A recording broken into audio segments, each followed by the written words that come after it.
Good morning, good afternoon, good evening. कैसे आप सभी? होप सो कि आप सभी होंगे जोरदार। हमने लास्ट क्लास में हमारा सीए फाउंडेशन के अकाउंट सब्जेक्ट का सिलेबस डिस्कस किया था। कितने चैप्टर्स है, कौन कौन से चैप्टर इंपॉर्टेंट है, कौन कौन से चैप्टर थियोरिटिकल है, कौन कौन से प्रैक्टिकल है, इन सब के बारे में हमने लास्ट क्लास में डिस्कस किया था। एग्जाम के पेपर का पैटर्न कैसा आता है, इन सब को भी हमने डिस्कस किया था लास्ट क्लास में। आज हम हमारा बैच स्टार्ट करेंगे और इसमें सबसे पहले स्टार्ट करेंगे हम कंपनी अकाउंट से। मैंने आपको बताया था कि कंपनी अकाउंट्स बहुत इंपॉर्टेंट टॉपिक हमारे लिए, क्योंकि एग्जाम में करीब करीब 20 से 25 नंबर के क्वेश्चन कंपनी अकाउंट्स में से जनरली आते। कंपनी अकाउंट्स में हमें टोटल 5 चैप्टर दे रखे हैं। पहला चैप्टर दे रखा है issue, forfeiture and re issue of share. दूसरा चैप्टर दे रखा है इश्यू ऑफ डिबेंचर। तीसरा चैप्टर दे रखा है issue of bonus share and right share. चौथा चैप्टर दे रखा है रिडम्पशन ऑफ प्रेफरेंस शेयर और लास्ट चैप्टर दे रखा है redemption of debenture.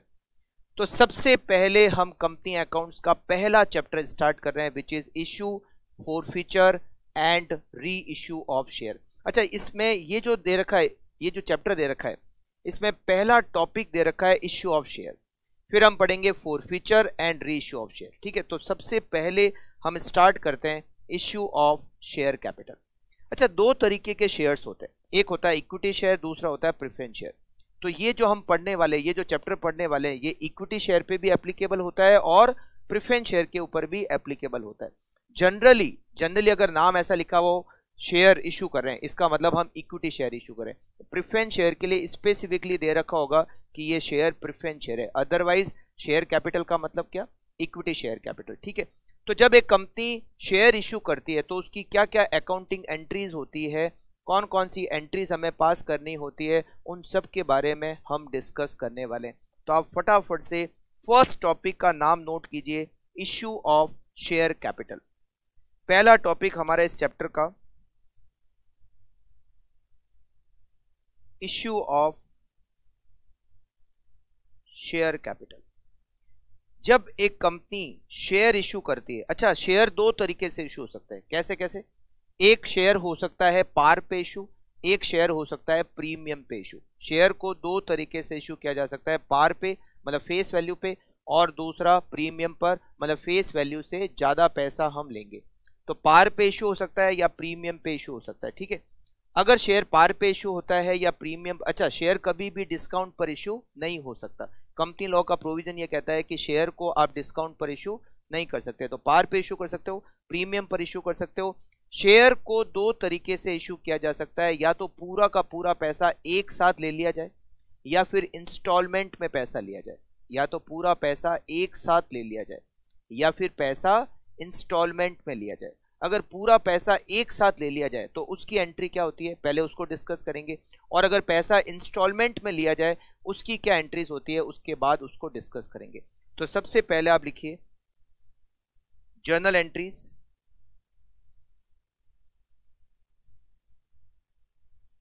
For issue of share.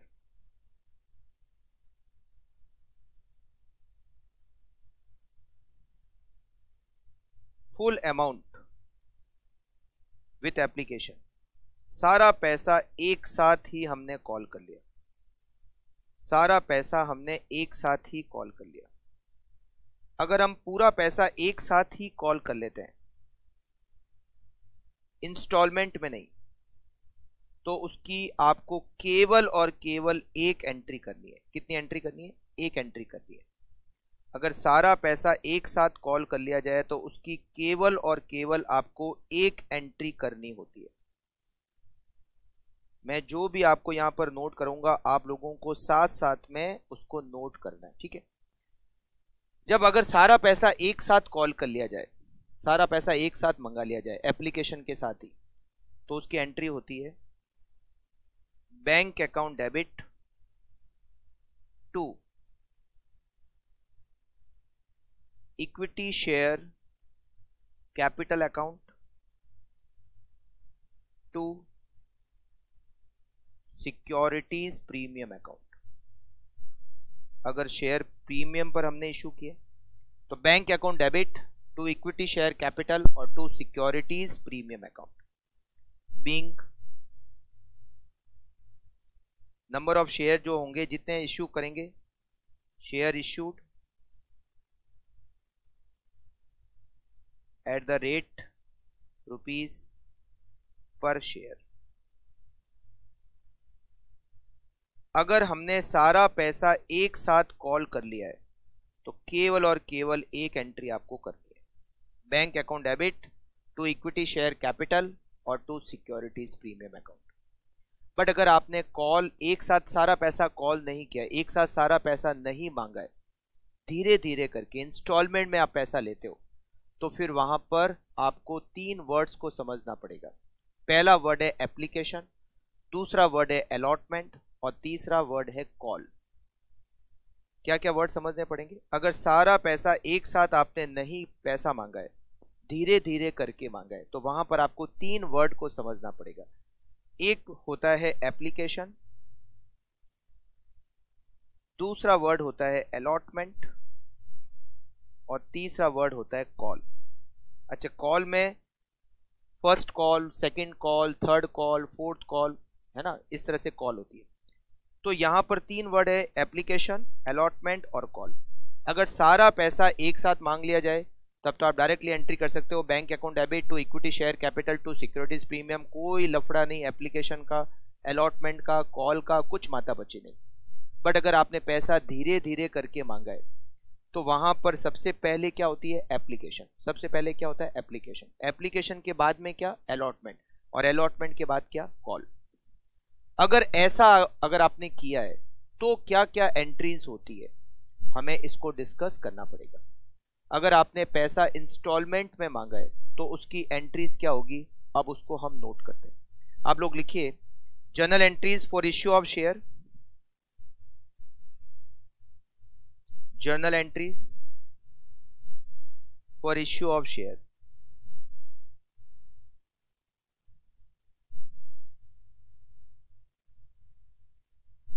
Amount call in instalment.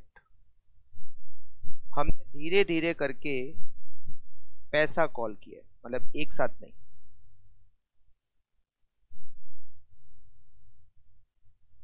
तो क्या क्या एंट्रीज होती है?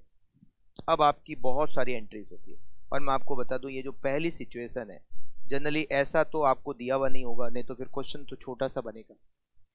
तो ये जनरली जो इस चैप्टर में क्वेश्चन है वो सेकंड सिचुएशन की दे रखे हैं, जिसमें हम पैसा धीरे धीरे करके कॉल करते हैं। तो इसमें क्या क्या एंट्रीज होती है? सबसे पहले एप्लीकेशन मनी रिसीव होती है। क्या होता है? सबसे पहले एप्लीकेशन मनी रिसीव होती है। First entry, application money received. सबसे पहले हमें एप्लीकेशन मनी रिसीव होती है। एप्लीकेशन मनी रिसीव होने की entry, bank account debit to equity share application account, bank account debit to equity share application account, being application money received, being application money received. सबसे पहले हमें application की money receive होती है, तो यहां पर हम जितना पैसा एप्लीकेशन के साथ मिला है ये एंट्री उतने अमाउंट से कर देते हैं। फिर इस एप्लीकेशन मनी को हम कैपिटल में ट्रांसफर करते हैं। क्या करते हैं? एप्लीकेशन मनी को कैपिटल में ट्रांसफर करते हैं। तो ट्रांसफर करने की एंट्री, एप्लीकेशन मनी कैपिटलाइज्ड। हम क्या करते हैं? एप्लीकेशन मनी को कैपिटल अकाउंट में ट्रांसफर करते हैं। उसकी एंट्री होती है equity share application account debit to equity share capital account. Equity share application account debit हो जाता है और equity share capital account credit हो जाता है, being application money capitalised. Application money capitalised. Application money को हम कैपिटल में ट्रांसफर कर देते हैं।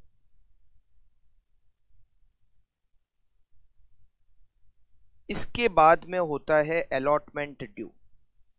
अगर प्रीमियम है तो जनरली प्रीमियम का जो पैसा होता है वो अलॉटमेंट के साथ होता है। जनरली प्रीमियम का पैसा जनरली किसके साथ होता है? अलॉटमेंट के साथ होता है। तो अलॉटमेंट मनी ड्यू, फिर हमें अलॉटमेंट मनी को ड्यू करना होता है। Allotment money due,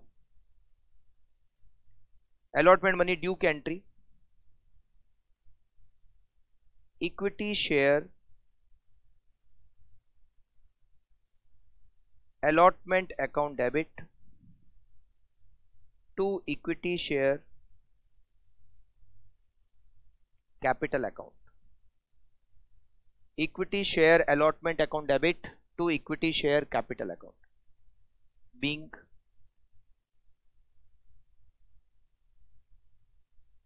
allotment money due।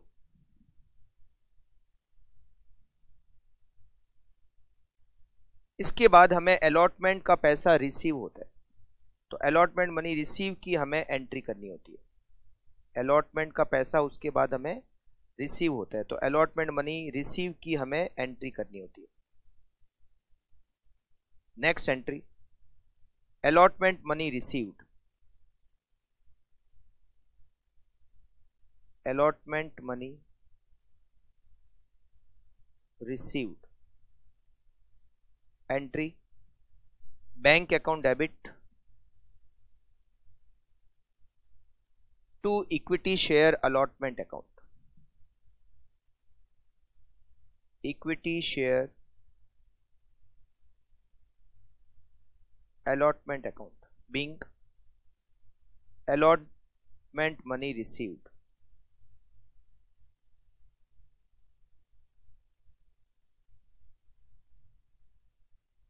ये हमें अलॉटमेंट का पैसा मिल गया। इसके बाद में कॉल, अच्छा कॉल जो होती है वो एक हो सकती है, दो हो सकती है, तीन हो सकती है। तो जो भी कॉल होगी, जितनी कॉल होगी, जैसे मान लो एक ही कॉल है, तो एंट्री कॉल को ड्यू करने की equity share call account debit, equity share call account debit, ये पहले यहां लिख देते call money due, call money due. Fifth entry call money due, call को ड्यू करने की entry equity share call account debit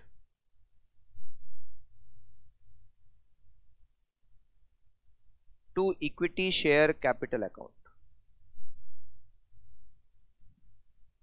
ये कॉल को ड्यू करने की entry being call money due, और उसके बाद कॉल को रिसीव करने की एंट्री कॉल मनी को रिसीव करने की एंट्री।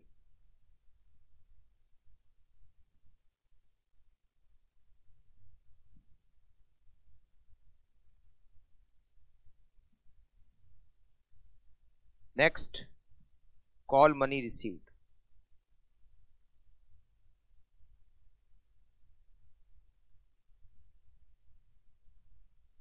एंट्री होगी bank account debit to equity share call account.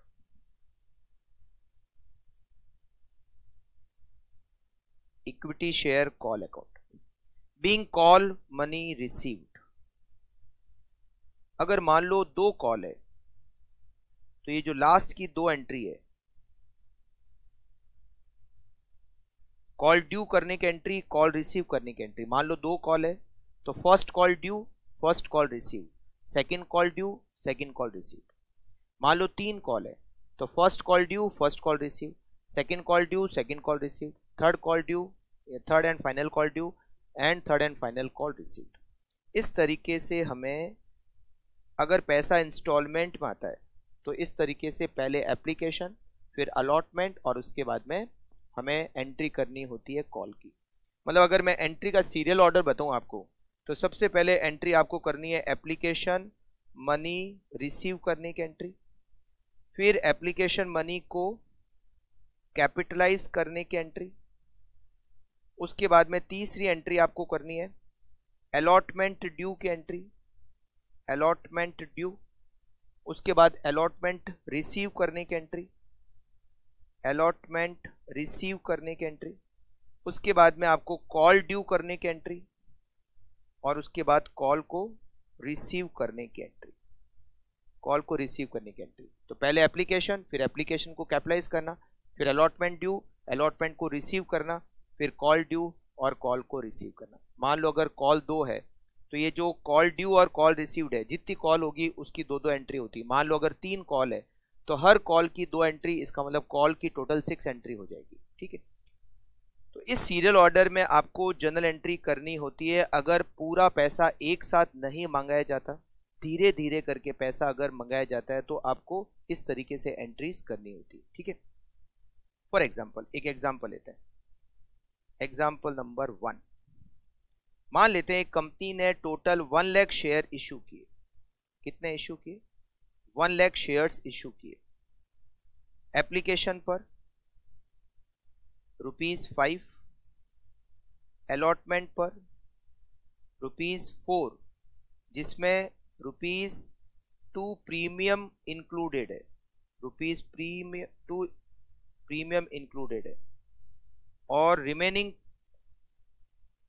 First and final call, first and final call ₹3, total हो गया ₹12। ₹12 में ₹2 प्रीमियम का हो गया और ₹10 कैपिटल का हो गया। ठीक है, 1 लाख शेयर इशू किया। अब इसकी एंट्री क्या क्या करेंगे? सबसे पहले एंट्री करेंगे bank account debit to equity share application account. First entry ये करेंगे 1 लाख शेयर, और एप्लीकेशन पर कितना होता है ₹5 पर शेयर, तो फर्स्ट एंट्री होगी 5 लाख रुपीज से, bank account debit to equity share application account 5 lakh. Second entry होगी, इस एप्लीकेशन को हमें ट्रांसफर करना पड़ेगा कैपिटल में, मतलब इसको कहते हैं एप्लीकेशन को कैपिटलाइज करना। तो equity share application account debit to equity share capital account, it is 5 lakh rupees. उसके बाद हमें अलॉटमेंट को ड्यू करना पड़ेगा। अलॉटमेंट को ड्यू करने की entry equity share allotment account debit to equity share capital account और to securities premium account. Total कितने शेयर्स हैं? 1 लाख, इंक्लूडिंग प्रीमियम अमाउंट कितना होता है? ₹4, तो 1 लाख मल्टीप्लाई बाय 4। अलॉटमेंट में हम डेबिट करेंगे 4 लाख। अब जो टोटल ₹4 है उसमें ₹2 प्रीमियम का है और ₹2 कैपिटल का है, तो 1 लाख इंटू 2 लाख हम लिखेंगे कैपिटल में, और 1 लाख इंटू 2 लाख हम लिखेंगे सिक्योरिटीज प्रीमियम में। फिर हमें अलॉटमेंट को रिसीव करना है, तो एंट्री करेंगे bank account debit to equity share allotment account, it is 4 lakh rupees, ये हमें रिसीव हो जाएंगे। इसके बाद में हम कॉल को ड्यू करेंगे, एक ही कॉल है तो पहले कॉल को ड्यू करेंगे फिर कॉल को रिसीव करेंगे। तो एंट्री करेंगे equity share first and final call account debit to equity share capital account, to equity share capital account. 1 lakh share पर शेयर ₹3 की कॉल, तो ये अमाउंट होगा 3 lakh rupees, 3 lakh rupees. And then हम कॉल को रिसीव करेंगे, एंट्री होगी bank account debit to equity share first and final call, equity share first and final call, it is 3 lakh rupees. तो बहुत इजी है, पहले एप्लीकेशन को रिसीव करना, फिर एप्लीकेशन को कैपिटलाइज करना, फिर अलॉटमेंट को ड्यू करना, फिर अलॉटमेंट को रिसीव करना, फिर कॉल को ड्यू करना और फिर कॉल को रिसीव करना। अगर एक ही कॉल है तो कॉल को ड्यू, कॉल को रिसीव। अगर 2 कॉल है तो first call due, first call receive, second call due, second call receive. ठीक है, तो इजी है। इतना सिंपल तब होता है जब ओवर सब्सक्रिप्शन नहीं होता। ओवर सब्सक्रिप्शन क्या होता है उसके बारे में सबसे पहले डिस्कस कर लेते हैं। जैसे एक कंपनी शेयर इशू करती है, तो जब कंपनी शेयर इशू करती है तो number of share company specify करती है कि हमें इतने शेयर इशू करने। जैसे मान लीजिए कंपनी ने नंबर ऑफ शेयर इशू किए हैं 1 लाख, 1 लाख शेयर पब्लिक को ऑफर किए हैं खरीदने के लिए, मगर मान लो पब्लिक ने ज्यादा शेयर खरीदने की एप्लीकेशन दे दी।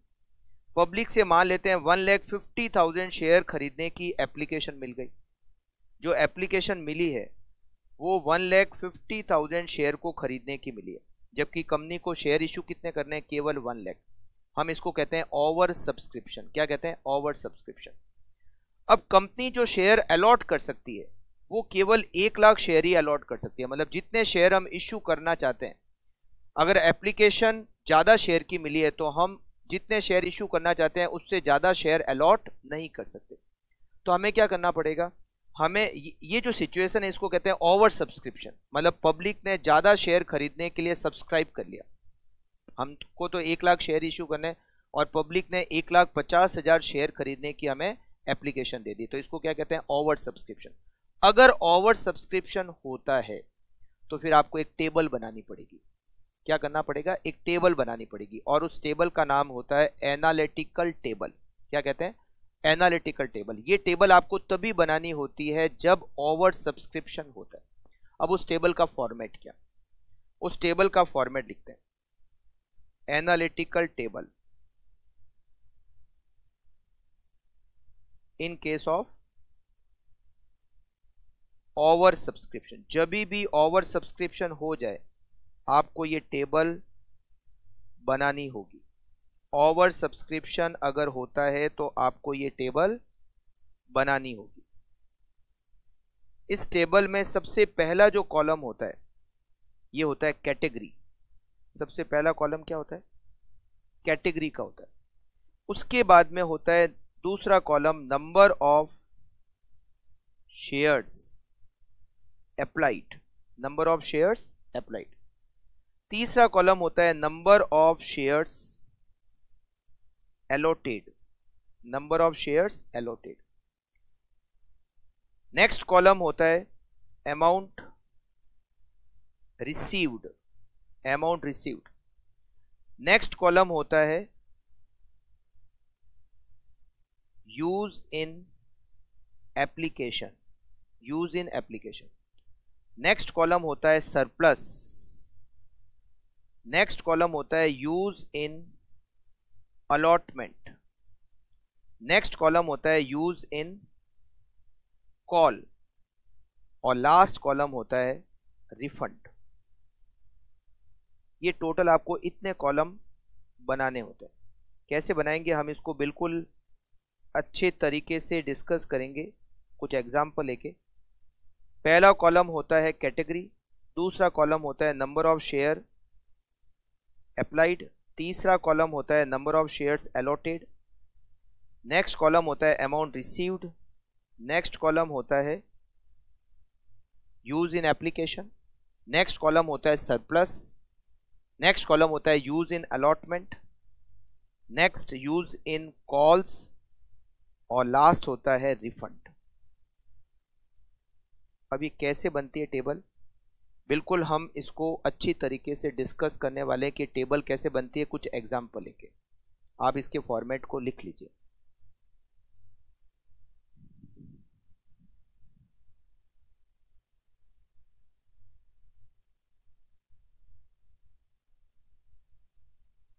अब सबसे पहले तो हम इस टेबल को कैसे बनाते हैं उसी को डिस्कस करने वाले हैं। फिर ओवर सब्सक्रिप्शन के केस में एंट्रीज में क्या क्या चेंज होता है फिर हम उसको भी डिस्कस करेंगे। ठीक है, देखिए मान लेते हैं एग्जाम्पल नंबर 2। मान लेते हैं एक कंपनी को टोटल शेयर इशू करने 1 lakh shares, 1 lakh share issue करने। एप्लीकेशन पर ₹2, अलॉटमेंट पर ₹5, जिसमें ₹2 premium and remaining amount on calls ₹5। Total हो गए 12 रुपीज, जिसमें 2 रुपीज प्रीमियम का शामिल है। पब्लिक ने टोटल शेयर के लिए अप्लाई किया, अप्लाइड 1,50,000 शेयर। हमें केवल 1 लाख शेयर इशू करने, पब्लिक ने 1,50,000 शेयर के लिए अप्लाई किया। अब हमने क्या किया, जो 20,000 शेयर की एप्लीकेशन की उनको तो रिफंड कर दिया। हमने कहा हमें आपको शेयर देने ही नहीं है। 20,000 शेयर की एप्लीकेशन को हमने रिफंड कर दिया। जो 50,000 शेयर की एप्लीकेशन थी उस पर हमने पूरे 50,000 शेयर अलॉट कर दिए। 50,000 की एप्लीकेशन वालों को पूरे 50,000 शेयर हमने अलॉट कर दिए, और रिमेनिंग जो 80,000 शेयर की एप्लीकेशन थी उस पर हमने 50,000 शेयर अलॉट कर दिए। मतलब 20,000 वाले को तो हमने रिफंड कर दिया। ये हो गई कैटेगरी 1। ये हो गई कैटेगरी 2। 50,000 वालों को 50,000 शेयर अलॉट कर दिए, और ये हो गई कैटेगरी 3। 80,000 शेयर जिन्होंने अप्लाई किए थे ये हो गए अप्लाइड, और ये हमने किए अलॉटेड। ये हो गए पहले वाले को 0। मतलब जिन्होंने 20,000 शेयर के लिए अप्लाई किया था उनको हमने कुछ भी शेयर नहीं दिया। जिन्होंने 50,000 शेयर के लिए अप्लाई किया था हमने उनको 50,000 शेयर अलॉट कर दिए पूरे, और जो 80,000 शेयर की एप्लीकेशन मिली थी उनको हमने 50,000 शेयर अलॉट किए। टोटल हमें एप्लीकेशन कितनी मिली, 1,50,000 शेयर्स की, और हमने शेयर अलॉट कितने किए, हमने शेयर्स अलॉट किए 1 लाख। क्योंकि हम जब शेयर इश्यू करने के बारे में हमने पब्लिक को ऑफर किया था तो 1 लाख शेयर का ही किया था, तो हम उससे ज़्यादा शेयर अलॉट नहीं कर सकते। तो 1,50,000 की एप्लीकेशन मिली, इट इज़ ओवर सब्सक्रिप्शन। हमने यहाँ पर 3 कैटेगरी बनाई। जो फर्स्ट कैटेगरी है 20,000 शेयर जिन्होंने अप्लाई किए थे उनको कुछ भी शेयर नहीं दिए।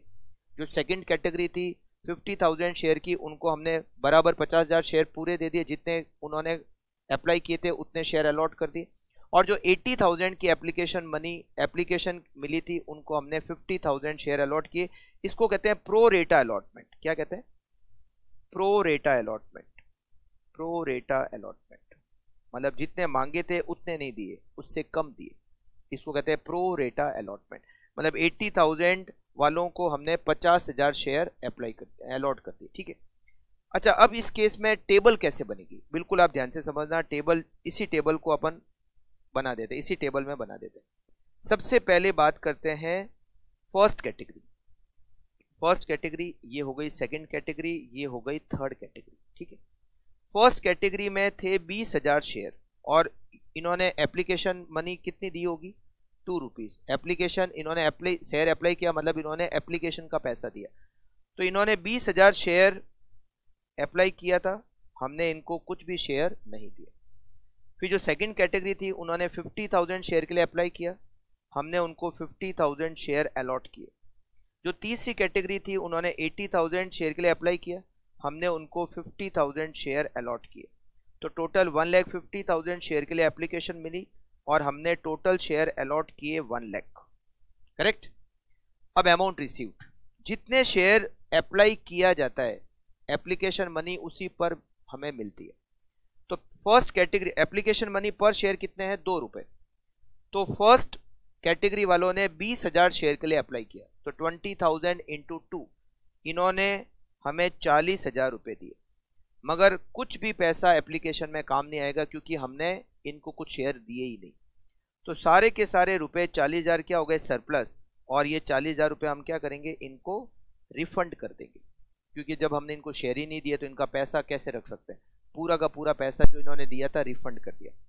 अब सेकंड कैटेगरी थी, इन्होंने 50,000 शेयर के लिए अप्लाई किया, तो एप्लीकेशन पर 2 रुपये पर शेयर देते, तो 50,000 इंटू 2, इन्होंने हमें 1 लाख रुपए, इनसे हमें 1 लाख रुपए मिले। हमने इनको कितने शेयर अलॉट किए, 50,000 शेयर अलॉट किए। तो एप्लीकेशन पर 50,000 इंटू 2, 1 लाख रुपए एप्लीकेशन पर यूज आ गए। इसका मतलब है यहां से सरप्लस कुछ नहीं बचा। सरप्लस नहीं बचा तो आगे अलॉटमेंट में भी कुछ काम नहीं आ सकता, कॉल में भी काम नहीं आ सकता, और कुछ रिफंड भी हमें इनको नहीं करना है। फिर तीसरी कैटेगरी के शेयर होल्डर थे जिन्होंने हमें अप्लाई किया 80,000 शेयर के लिए। 80,000 मल्टीप्लाई बाय 2, इनसे हमें रुपए मिले 1,60,000।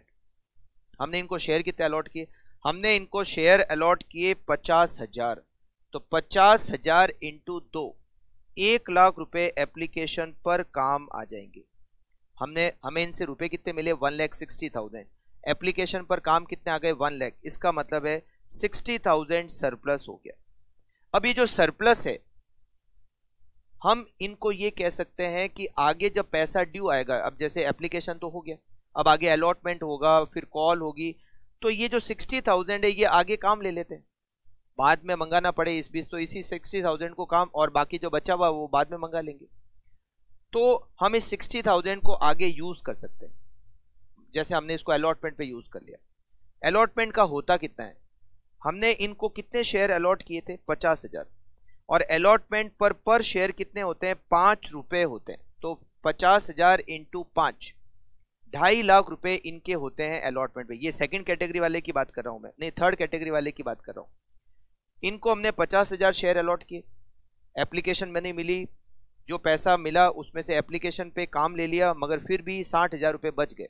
अब जब इनका नंबर आएगा अलॉटमेंट का, तो 50,000 शेयर पर अलॉटमेंट मनी होती है इंटू 5, 50,000 इंटू 5, 2,50,000 रुपए का अलॉटमेंट का पैसा होता है। कितना होता है? 2,50,000। हमारे पास एप्लीकेशन में सरप्लस कितना आया हुआ है? 60,000। तो 60,000 हम इनसे जो पैसा एप्लीकेशन के साथ में ज्यादा मिला था वो पैसा अलॉटमेंट के लिए रख लेते हैं। तो जब अलॉटमेंट का पैसा मंगाएंगे वो कम मंगाना पड़ेगा। तो 60,000 हम उसको पैसे को अलॉटमेंट पे रख लेंगे, यूज करेंगे, और आगे कॉल्स में कुछ यूज नहीं हुआ और रिफंड भी नहीं हुआ, जितना भी सरप्लस था वो सारा का सारा अलॉटमेंट पे आगे काम आ जाएगा। मतलब हमें उनको रिफंड करने की जरूरत नहीं। जब कभी अलॉटमेंट ड्यू होगा तब ये पैसे काम आ जाएंगे, वापस रिफंड करें, फिर उनसे वापस कॉल करें, ऐसा क्यों करें, है ना। हाँ, जो भी सरप्लस था वो अलॉटमेंट तक ही यूज हो गया, मतलब आगे कुछ नहीं। तो ये टेबल इस तरह से बनी। तो अमाउंट रिसीव्ड कितना हो गया? यहां पर इसकी टोटल करेंगे तो टोटल अमाउंट आपका रिसीव्ड हो रखा है 160 और 260 और 3 लाख। ये अमाउंट रिसीव्ड हुआ 3 लाख। यूज इन एप्लीकेशन हो गया 2 लाख। सरप्लस हो गया 1 लाख। इस सरप्लस में से हमने 60,000 अलॉटमेंट में काम ले लिए और 40,000 रुपए हमने रिफंड कर दिए। ये हमारी बन गई एनालिटिकल टेबल। ठीक है। अच्छा, एक और एनालिटिकल टेबल बनाते हैं, एक और एग्जाम्पल लेते हैं। Example number 3। एग्जाम्पल नंबर 3, हमें शेयर इशू करने हैं। नंबर ऑफ शेयर इशूड वो है, मान लेते हैं 1 लाख। 1 लाख शेयर इशू करना है, 1 लाख शेयर इशू करना है। और एप्लीकेशन पर ₹5, अलॉटमेंट पर ₹4, जिसमें ₹2 प्रीमियम, ₹2 और फर्स्ट कॉल पर ₹3, टोटल 12, जिसमें ₹2 प्रीमियम का हो गया, और फेस वैल्यू शेयर की ₹10। एप्लीकेशन रिसीव्ड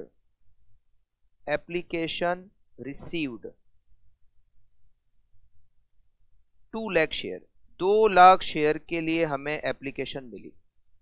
2 लाख शेयर के लिए एप्लीकेशन मिली, तो हमने क्या किया? जो अप्लाइड और एलोटेड, जो फर्स्ट कैटेगरी है, इन्होंने 40,000 शेयर के लिए अप्लाई किया था और हमने इनको कुछ भी शेयर अलॉट नहीं किए। ठीक है। जो सेकंड कैटेगरी है, इन्होंने 60,000 शेयर के लिए अप्लाई किया और हमने इनको शेयर्स दिए 50,000। और जो रिमेनिंग थे, इन्होंने 1 लाख शेयर के लिए अप्लाई किया और हमने इनको शेयर्स दिए 50,000। ये भी प्रो रेटा अलॉटमेंट हो रहा है। 60,000 मांगे थे, 50,000 ही दिए, प्रो रेटा अलॉटमेंट है। 1 लाख शेयर दिए थे, 50,000 शेयर ही दिए, ये भी प्रो रेटा अलॉटमेंट है। ठीक है। तो यहां पर टोटल हमारे शेयर्स कितने हो गए? 2 लाख अप्लाइड, और हमने अलॉट कितने किए? हमने अलॉट किए 1 लाख। अब इसकी टेबल कैसे बनेगी, बहुत अच्छी तरीके से आप लोग समझना। ठीक है। इसकी टेबल कैसे बनेगी? Analytical table, analytical table.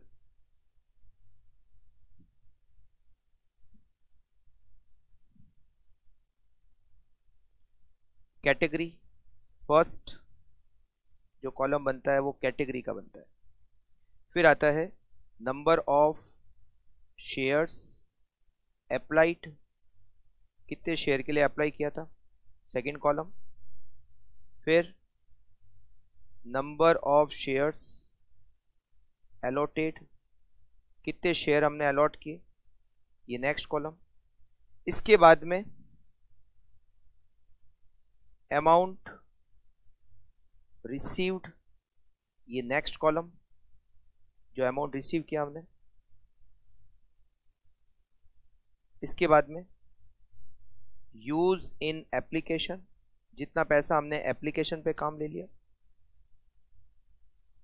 फिर सरप्लस,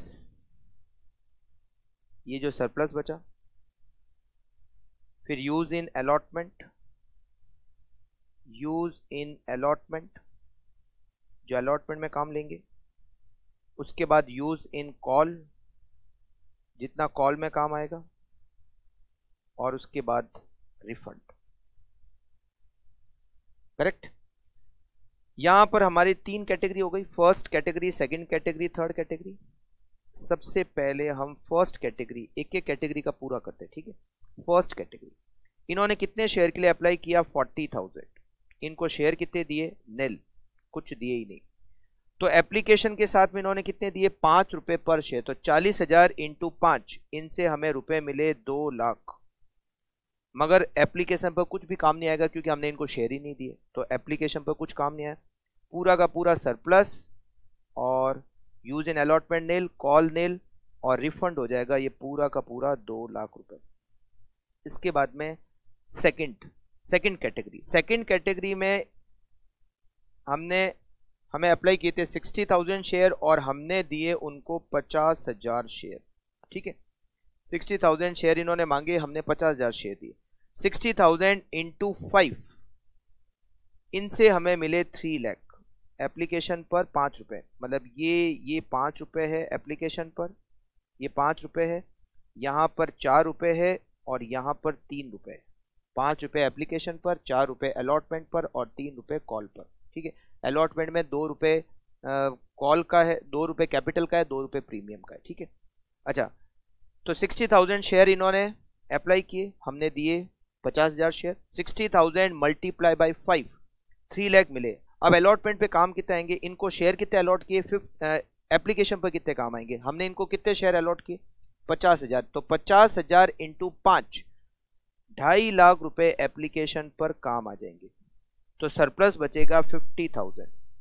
अब इनका कितना पैसा अलॉटमेंट पे होता है, हमने इनको कितने शेयर अलॉट किए, 50,000। तो अलॉटमेंट पर 50,000 इंटू 4, 2 लाख होते हैं। सरप्लस कितना बचा हुआ है, केवल 50,000। तो 50,000 रुपए पूरे के पूरे अलॉटमेंट पे काम आ जाएंगे। आगे कॉल में कुछ नहीं, रिफंड कुछ नहीं। अब लेते हैं तीसरी कैटेगरी में कितने नंबर ऑफ शेयर अप्लाई किए थे, 1 लाख। 1 लाख अप्लाई किए थे और हमने दिए कितने, हमने दिए इनको 50,000 शेयर। 1 लाख मल्टीप्लाई बाई 5, मिले कितने, 5 लाख। एप्लीकेशन पर काम कितने आ गए, 50,000 शेयर अलॉट किए, मल्टीप्लाई बाई 5, 2,50,000 यूज आएंगे एप्लीकेशन पर। तो 2,50,000 का बचेगा सरप्लस। अब इनका कितना पैसा होता है अलॉटमेंट का, तो 50,000 यहां पर हमने इनको शेयर अलॉट किए। 50,000 इंटू 4 रुपए अलॉटमेंट पे इंक्लूडिंग प्रीमियम, तो 50,000 इंटू 4, इनका टोटल 2 लाख ही होता है अलॉटमेंट का, जबकि सरप्लस कितना है, 2.5 लाख। तो अभी तक 50,000 बचा हुआ है, मतलब अलॉटमेंट पर यूज करने के बाद भी 50,000 बचा हुआ है। तो क्या करेंगे, कॉल में काम लेंगे। 50,000 नंबर ऑफ शेयर अलॉट किए इंटू 3, कॉल पे कितने होते हैं, 1,50,000। मगर हमारे पास कितना बचा हुआ है, 50,000 बचा हुआ है। तो 50,000 कॉल में काम ले लेंगे और रिफंड में कुछ नहीं। तो टोटल रिफंड कितना होगा, 2 लाख। कॉल में कितना यूज होगा, 50,000। अलॉटमेंट में कितना यूज होगा, 2,50,000। सरप्लस कितना टोटल हो गया आपका, यहाँ पर 5 लाख सरप्लस हो गया। यूज इन एप्लीकेशन कितना हो गया, 5 लाख। अमाउंट रिसीव्ड कितना हो गया, अमाउंट रिसीव्ड हो गया 10 लाख। अलॉटमेंट शेयर कितने अलॉट किए, 1 लाख। और एप्लीकेशन मिली थी 2 लाख शेयर की। तो ये टेबल आपको समझ में आ गई। अब एंट्रीज में क्या क्या चेंज होगा, अब एंट्रीज में क्या क्या चेंज होने वाला है बिल्कुल आप लोग इसको ध्यान से समझना। जर्नल एंट्रीज, जब ओवर सब्सक्रिप्शन होता है तो एंट्रीज में क्या क्या चेंज होगा। पहले तो मैंने आपको बताया था 6 एंट्रीज, तो मैं आपको बता दूं एंट्रीज तो अभी भी 6 ही है, बट थोड़ा सा एंट्रीज में आपको कुछ एडजस्टमेंट करने पड़ेंगे। अब क्या क्या एडजस्टमेंट करने पड़ेंगे हमें इसको अच्छी तरीके से समझना है। डेबिट क्रेडिट, देखो सबसे पहले एप्लीकेशन मनी रिसीव्ड होने की एंट्री, राइट। तो पहली एंट्री करेंगे एप्लीकेशन मनी रिसीव होने की entry.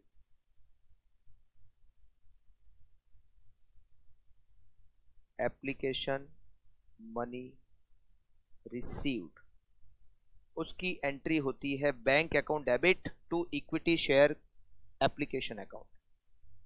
Bank account debit to share application भी लिख सकते हो आप, टू शेयर एप्लीकेशन अकाउंट।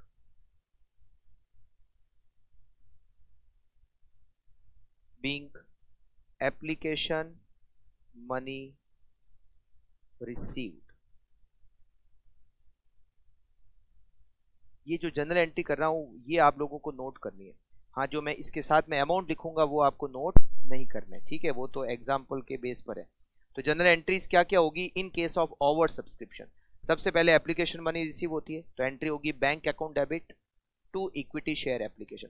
अच्छा, अब इसमें क्या अमाउंट आएगा, आपने जब एप्लीकेशन मनी मिली तो टोटल अमाउंट कितना रिसीव किया। देखो यहां पर हमने यह लिखा हुआ है अमाउंट रिसीव्ड, देखो ये लिखा है ना, कितना अमाउंट रिसीव्ड हुआ, टोटल अमाउंट टोटल रिसीव्ड हुआ 10 लाख रुपए। तो ये एंट्री 10 लाख रुपए से होगी, जितना अमाउंट आपको मिला है ये एंट्री उतने से होगी, ठीक है। पहली एंट्री हो गई बैंक अकाउंट डेबिट, ये अमाउंट मत लिखना, बाकी आपको एंट्री को नोट करना है, ठीक है। अब इस एप्लीकेशन मनी को हम करेंगे capitalise. Application money capitalised, application money capitalise, application money capitalise करने की entry. Equity share application account debit, equity share application account debit to equity share capital account, to equity share capital account to equity share allotment account, equity share allotment account to calls in advance account, calls in advance account और to bank account. अब थोड़ी सी second entry हो गई बड़ी, पहले छोटी थी, अब थोड़ी एंट्री बड़ी हो गई। अब ये कैसे और क्या क्या अमाउंट आएगा बिल्कुल आप लोग ध्यान से समझें। एप्लीकेशन पे कितना पैसा मिला हमें, एप्लीकेशन पे मिले 10 लाख रुपए। ये जो 10 लाख थे इसका हमने क्या क्या ट्रीटमेंट किया। इस 10 लाख में से 5 लाख तो एप्लीकेशन पर ही काम आ गए, जितने एप्लीकेशन पर ही काम आ गए वो ट्रांसफर होंगे कैपिटल में। जितना पैसा एप्लीकेशन में ही काम आ गया वो कहाँ ट्रांसफर होगा, वो कैपिटल में ट्रांसफर होगा। अच्छा, कुछ पैसे अब जो सरप्लस बचा, 10 लाख में से 5 लाख तो हमने कैपिटल में ट्रांसफर कर दिया, पीछे बचे 5 लाख सरप्लस। उस 5 लाख में से 2,50,000, 2.5 लाख रुपए हमने अलॉटमेंट पे काम ले लिए। तो देखो यहां लिखा हमने इक्विटी शेयर अलॉटमेंट, ये हो गया 2.5 लाख रुपए। इसमें से कुछ रुपए हमने कॉल्स में काम ले लिए, इसको कहते हैं कॉल्स इन एडवांस। 50,000 हमने कॉल्स में काम ले लिए तो कॉल्स इन एडवांस हो गए, और हमने 2 लाख रुपए क्या किए, रिफंड किए। तो यहां पर हो गया टू बैंक 2 लाख रुपए, ये हो गए refund. Being application money capitalised, ठीक है। ये आपका कैपिटलाइज वाला पॉइंट भी हो गया। ये सेकेंड एंट्री, तो सेकेंड एंट्री यहां पर थोड़ी सी बड़ी हो गई, ठीक। अब इसके बाद में बात करते हैं अलॉटमेंट मनी ड्यू होने की। तीसरी एंट्री, देखो एंट्री का सीरियल ऑर्डर वही चल रहा है, allotment money due. Allotment money due entry वैसे ही करनी है जैसे पहले करते थे। अलॉटमेंट मनी ड्यू की एंट्री पर कोई फर्क नहीं पड़ेगा, सेम टू सेम वैसे ही। कैसे करोगे, share allotment account debit, share allotment account debit to share capital account, to share capital account और to securities premium account, to securities premium account. इस एंट्री का ओवर सब्सक्रिप्शन से कोई इफेक्ट नहीं पड़ता। टोटल हमने कितने शेयर इशू किए? 1 लाख। अलॉटमेंट पे कितने होते हैं? 4 रुपए, जिसमें 2 रुपए कैपिटल का है, 2 रुपए प्रीमियम का है। तो 1 लाख इंटू 4, 1 लाख इंटू 4 कितने होते हैं? 4 लाख। ये हो गए अलॉटमेंट में। 1 लाख इंटू 2 ये हो गए कैपिटल में, और 1 लाख इंटू 2 लाख रुपए हो गए प्रीमियम में। इसका, इस एंट्री का, ये जो अलॉटमेंट मनी ड्यू होती है, इसका ओवर सब्सक्रिप्शन से कोई लेना देना नहीं है। कितने शेयर इशू करने हैं? 1 lakh. 1 lakh into 4, 4 lakh. 1 lakh into 2, 1 lakh into 2। Being allotment money due, allotment money due, correct. अब इसके बाद हम अलॉटमेंट को रिसीव करेंगे। Allotment money received, allotment money received. Allotment money receive करने की एंट्री में थोड़ा सा चेंज है। टोटल अलॉटमेंट का पैसा होता कितना है? 4 लाख। टोटल अलॉटमेंट का पैसा कितना होता है? 4 लाख। इस 4 लाख में से ऑलरेडी हमें, जब हमने एप्लीकेशन मनी मिली थी, उसमें से कुछ पैसा हम ऑलरेडी अलॉटमेंट में काम ले चुके हैं। मतलब कुछ पैसा हमें अलॉटमेंट का ऑलरेडी मिल चुका है। कितना मिल चुका है? आपने टेबल बनाई, उसमें देखो यूज इन अलॉटमेंट लिखा आपने। अलॉटमेंट में कितना पैसा मिल चुका है? 2.5 लाख रुपए, 2,50,000। ये जो आपने लिखा यूज इन अलॉटमेंट, मतलब 4 लाख में से 2,50,000 आपको ऑलरेडी मिल चुके हैं। तो रिमेनिंग कितना अमाउंट है? 1,50,000। तो अब मिलेगा रिमेनिंग अमाउंट। तो यहां पर एंट्री होगी bank account debit to share allotment account, share allotment account. It is 1,50,000, 1,50,000, 1,50,000 being allotment money received, allotment money received। 4 lakh में से कुछ पैसा ऑलरेडी हमें अलॉटमेंट के साथ ही मिल चुका है, एप्लीकेशन के साथ ही मिल चुका है, तो वो वापस तो नहीं मिलेगा। तो 4 लाख में से 2,50,000 मिल चुके हैं, तो रिमेनिंग जो बचे हुए अमाउंट है 1,50,000, वो हमें यहां पर मिल गया। ये हमारी एंट्री हो गई। नेक्स्ट, अब करेंगे कॉल को ड्यू। अच्छा, कॉल जब ड्यू करोगे तो भी नॉर्मल एंट्री, मतलब कॉल ड्यू करने की जो पहले एंट्री करती थी वैसे करोगे। कितने शेयर है? 1 लाख। कॉल का पैसा कितना है? कॉल का पैसा है 3 रुपीज। तो 1 लाख इंटू 3 कितना होता है? 3 लाख। तो यहां पर एंट्री करोगे equity share first and final call, equity share first and final call debit to equity share capital account, equity share capital account. It is 3 lakh, 1 lakh into 3। Normal entry होगी, मतलब allotment money due normal entry, call due मतलब इनका over subscription से कोई लेना देना नहीं है। Being call money due. अब हमें कॉल मनी रिसीव होगी। जब रिसीव होगी तो जब हमें एप्लीकेशन का पैसा मिला था उस समय हमें कुछ पैसा तो ऑलरेडी एप्लीकेशन के साथ ही मिल गया। कितना पैसा एप्लीकेशन के साथ मिल गया? 50,000। हमें 50,000 रुपए एप्लीकेशन के साथ ही मिल गए। तो अब टोटल 3 लाख में से 50,000 तो ऑलरेडी मिल चुके हैं एप्लीकेशन के साथ ही। तो रिमेनिंग कितने बचे? 2,50,000। कितना? 2,50,000। तो अब हमें 2,50,000 ही मिलेगा। अब ये एंट्री कैसे होगी? Call received, call received. यहां पर हम लिखेंगे बैंक अकाउंट डेबिट, कितना मिलेगा? 2,50,000।